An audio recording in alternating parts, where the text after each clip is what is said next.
They did their duty and they were repaid with sickness. Servicemen with the Royal Air Force were tasked with carrying out nuclear tests in South Australia at the height of the Cold War. And as RT's Tesa Arsilla reports next, calls for the UK government to compensate them are getting louder.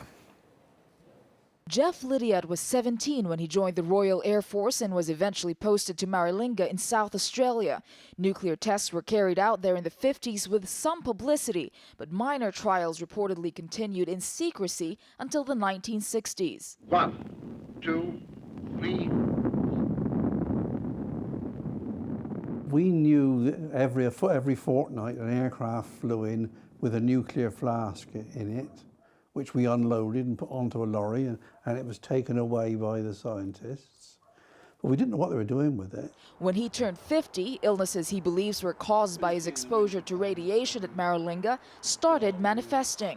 I started off with, I had TB. I then started having degeneration of my spine. My daughter has got a pancreatic condition which can only be traced back to a genetic source. So I have the question in my mind, was it me?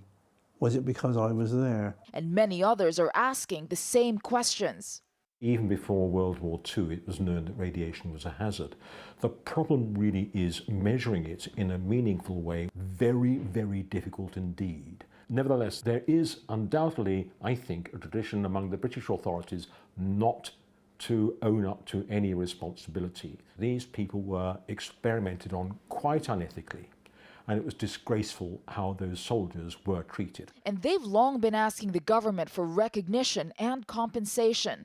Their service is part of history, memorialized so future generations will not forget. But for those who had actually served, forgetting is not an option, especially for those who feel that a decision they'd made decades ago may have cast a shadow on their lives and those of their loved ones. If you look how other countries, nuclear countries, have treated their veterans and compensated them and recognized them, then we stand right at the bottom of that table. That is wrong. France, the United States, and even the tiny Isle of Man have already done so. But the Ministry of Defense maintains that while there is a, quote, huge debt of gratitude owed to the veterans, the government rejects any link between veterans' health problems and their military service, citing a 2010 health needs audit. Overall, the range and severity of problems reported was typical of older people in the UK in general. Any veteran who believes they have suffered ill health due to service has the right to apply for no-fault compensation. Jeff knows the clock is ticking, and while he's hopeful, he has no illusions about how difficult the fight will be. At the very least, what he wants is this. To say thank you. I mean, it won't cost them any money to say thank you. We're like ghosts. We don't exist.